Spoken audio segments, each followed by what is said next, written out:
On a mélangé les deux termes, on n'en faisait qu'une seule et même personnalité.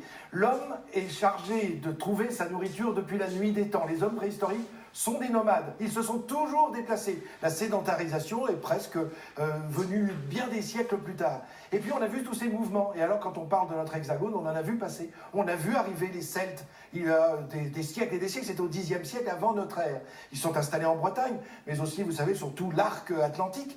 Et puis il y a les Romains qui sont arrivés avec Jules César. Alors là, c'était des envahisseurs. Ce qu'ils voulaient, c'était se saisir de la Gaule pour en faire une province romaine, une de plus parmi d'autres. Mais finalement, ça a été de l'assimilation, parce qu'on va parler des Gallo-Romains, donc des Gaulois et des Romains. Là, il y a eu assimilation.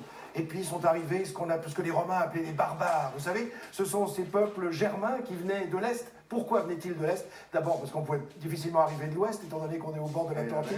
Voilà, mais on va voir que, quand même, il y a des exceptions. Mais ce sont des peuples qui sont poussés depuis l'Extrême-Orient, poussés les uns après les autres, pour des raisons politiques, des raisons économiques, des raisons de famine, la plupart du temps. Et on voit arriver les Alamans, les Visigoths, les Alains, A-L-A-I-N-S, et puis les Francs, avec notre fameux Clovis, qui lui va rester et s'imposer sur ce territoire. Bon, alors d'autres, évidemment, aussi, on parle des Huns, là c'est un... Et les autres. Et oui, ben alors là, ceux-là, ils sont terribles, avec Attila, et finalement, là, c'était de véritables envahisseurs, et non pas des migrants. Et puis, il y a l'arrivée par le sud-ouest, vous savez, de ce qu'on a appelé l'invasion arabo-berbère. On est en 732 avec ce conflit entre Abderrahmane et Charles Martel, entre Poitiers et Tours. Là aussi, on a cessé, enfin on a stoppé une invasion, mais qui était à la fois occidentale et orientale, puisqu'ils allaient jusqu'en Chine. C'était un empire qui s'ouvrait au monde. Ah, vous voulez jouer avec l'histoire? Eh bien, continuons. Moins d'un siècle, justement, après la bataille de Poitiers, en 732, vous le disiez, ce sont les Vikings qui débarquent. Oui.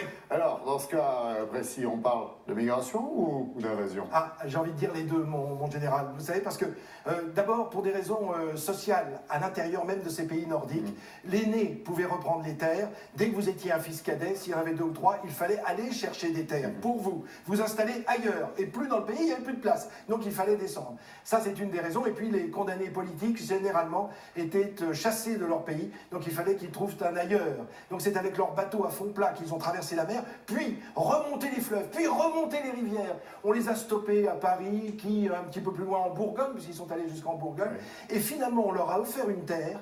Puisqu'ils venaient du nord, c'était les Nordmann. On leur a offert une terre au bout de la Seine. C'est la Normandie qui va naître. Alors là, on n'est plus dans l'assimilation, mais là, on est dans l'intégration pure et simple.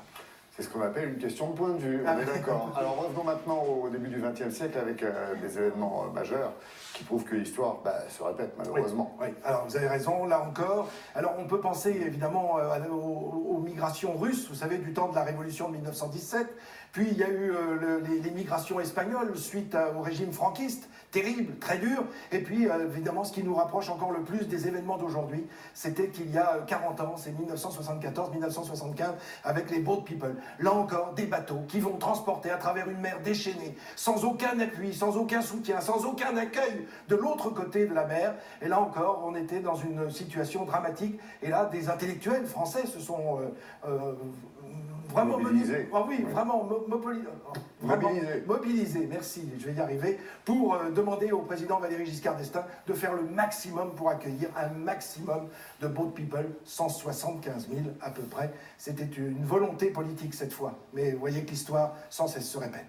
Merci Frédéric pour les informations et pour avoir un petit peu... voilà. Oui. Eh oui, ça s'appelle de la solidarité, j'en ai besoin. C'est gentil, merci.